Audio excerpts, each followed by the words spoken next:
शादी के बाद विदाई का समय था। नेहा अपनी माँ से मिलने के बाद अपने पिता से लिपट कर रो रही थी। वहां मौजूद सब लोगों की आंखें नम थीं। नेहा ने घूंघट निकाला हुआ था। वो अपनी छोटी बहन के साथ सजाई गई गाड़ी के नजदीक आ गई थी। दूल्हा अविनाश अपने खास मित्र विकास के साथ बातें कर रहा था। विकास ने कहा, यार अविनाश, सबसे पहले घर पहुंचते ही होटल चलकर बढ़िया खाना खाएंगे। यहाँ तेरे ससुराल में खाने का मजा नहीं आया। तभी पास में खड़ा अविनाश का छोटा भाई राकेश बोला, हाँ यार, पनीर कुछ ठीक नहीं था और रसमलाई में रस ही नहीं था। और वो ही कर जोर जोर से हंसने लगा। अविनाश भी पीछे नहीं रहा। अरे हम लोग होटल चलेंगे, जो खाना है खा लेना, मुझे भी यहाँ खाने में मजा नहीं आया, रोटियां भी गर्म नहीं थी। अपने पति के मुंह से ये शब्द सुनते ही नेहा, जो घूंघट में गाड़ी में बैठने ही जा रही थी, वापस मुड़ी, गाड़ी के दरवाजे को जोर से बंद किया और घूंघट हटाकर अपने पापा के पास पहुंची। अपने पापा का हाथ अपने हाथ में लिया और बोली, मैं ससुराल नहीं जा रही हूँ पिताजी, मुझे शादी मंजूर नहीं। ये शब्द उसने इतनी जोर से कहे कि सब लोग हक्के बक्के रह गए। सब नजदीक आ गए। नेहा के ससुराल वालों पर तो जैसे पहाड़ टूट पड़ा। मामला क्या था, ये किसी की समझ में नहीं आ रहा था। तभी नेहा के ससुर राधे श्याम जी ने आगे बढ़कर नेहा से पूछा, लेकिन बात क्या है बहू? शादी हो गई है, विदाई का समय है, अचानक क्या हुआ कि तुम शादी को नामंजूर कर रही हो? अविनाश की तो मानो दुनिया उजड़ने जा रही थी। वो भी नेहा के पास आ गया, अविनाश के दोस्त भी। सब लोग जानना चाहते थे कि आखिर ऐन वक्त पर क्या हुआ कि दुल्हन ससुराल जाने से मना कर रही है। नेहा ने अपने पिता दयाशंकर जी का हाथ पकड़ रखा था। नेहा ने अपने ससुर से कहा, बाबूजी, मेरे माता पिता ने अपने सपनों को मारकर हम बहनों को पढ़ाया, लिखाया व काबिल बनाया है। आप जानते हैं एक बाप के लिए बेटी क्या मायने रखती है? आप व आपका बेटा नहीं जान सकते, क्योंकि आपकी कोई बेटी नहीं है। नेहा रोती हुई बोले जा रही थी, आप जानते हैं मेरी शादी के लिए व शादी में बारातियों की आवाभगत में कोई कमी न रह जाए, इसलिए मेरे पिताजी पिछले 1 साल से रात को 2 से 3 बजे तक जागकर मेरी माँ के साथ योजना बनाते थे। खाने में क्या बनेगा, रसोइया कौन होगा। पिछले 1 साल में मेरी माँ ने नई साड़ी नहीं खरीदी, क्योंकि मेरी शादी में कमी न रह जाए। दुनिया को दिखाने के लिए अपनी बहन की साड़ी पहनकर मेरी माँ खड़ी है। मेरे पिता की इस 150 रुपए की नई शर्ट के पीछे बनियान में 100 छेद हैं। मेरे माता पिता ने कितने सपनों को मारा होगा, ना अच्छा खाया ना अच्छा पिया, बस एक ही ख्वाहिश थी कि मेरी शादी में कोई कमी ना रह जाए।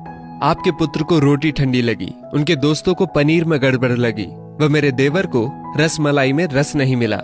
इनका खिलखिलाकर हंसना मेरे पिता के अभिमान को ठेस पहुंचाने के समान है। नेहा हाँफ रही थी।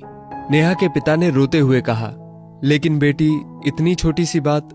नेहा ने उनकी बात बीच में ही काटी और बोली, ये छोटी सी बात नहीं है पिताजी, मेरे पति को मेरे पिता की इज्जत नहीं। रोटी क्या आपने बनाई?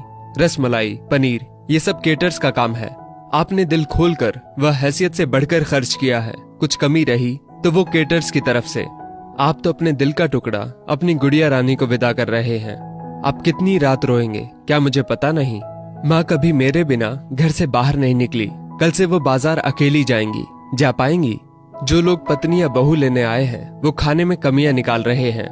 मुझ में कोई कमी आपने नहीं रखी। ये बात इनकी समझ में नहीं आई। दयाशंकर जी ने नेहा के सिर पर हाथ फिराया। अरे पगली, बात का बतंगड़ बना रही है। मुझे तुझ पर गर्व है कि तू मेरी बेटी है, लेकिन बेटा, इन्हें माफ कर दे। तुझे मेरी कसम, शांत हो जा। तभी अविनाश ने आकर दयाशंकर जी के हाथ पकड़ लिए। मुझे माफ कर दीजिए बाबूजी, मुझसे गलती हो गई। मैं उसका गला बैठ गया था, रो पड़ा था वो। तभी राधे श्याम जी ने आगे बढ़कर नेहा के सिर पर हाथ रखा। मैं तो बहू लेने आया था, लेकिन ईश्वर बहुत कृपालु है, उसने मुझे बेटी दे दी। वह बेटी की अहमियत भी समझा दी। मुझे ईश्वर ने बेटी नहीं दी, शायद इसलिए कि तेरे जैसी बेटी मेरे नसीब में थी। अब बेटी, इन नालायकों को माफ कर दे। मैं हाथ जोड़ता हूँ तेरे सामने, मेरी बेटी नेहा मुझे लौटा दे। और राधे श्याम जी ने सचमुच हाथ जोड़ दिए थे। वह नेहा के सामने सिर झुका दिया। नेहा ने अपने ससुर के हाथ पकड़ लिए। बाबूजी, राधे श्याम जी ने कहा।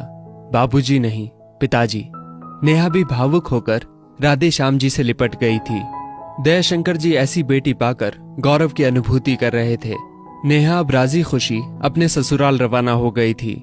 पीछे छोड़ गई थी आंसुओं से भीगी अपने माँ पिताजी की आंखें, अपने पिता का वो आंगन जिस पर कल तक वो चहकती थी, आज से इस आंगन की चिड़िया उड़ गई थी किसी दूर प्रदेश में और किसी पेड़ पर अपना घरौंदा बनाएगी।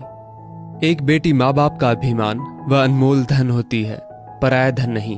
कभी हम शादी में जाएं तो ध्यान रखें कि पनीर की सब्जी बनाने में एक पिता ने कितना कुछ खोया होगा व कितना खोएगा।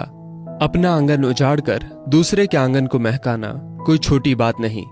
बेटी की शादी में बनने वाले पनीर, रोटी या रसमलाई पकने में उतना समय लगता है जितनी लड़की की उम्र होती है। ये भोजन सिर्फ भोजन नहीं, पिता के अरमान व जीवन का सपना होता है। बेटी की शादी में बनने वाले पकवानों में स्वाद कई सपनों के कुचलने के बाद आता है वह उन्हें पकने में सालों लगते हैं। बेटी की शादी में खाने की कद्र करें। दोस्तों, इस वीडियो को लेकर आपकी क्या राय है नीचे कमेंट करके जरूर बताइएगा। और अगर आपको ये वीडियो अच्छी लगी हो तो इस वीडियो को लाइक करिएगा, शेयर करिएगा ज्यादा से ज्यादा लोगों तक। और ऐसी ही और भी इंस्पिरेशनल वीडियोस के लिए सब्सक्राइब करें हमारे YouTube चैनल को और Facebook पर फॉलो करें हमारे पेज को। धन्यवाद।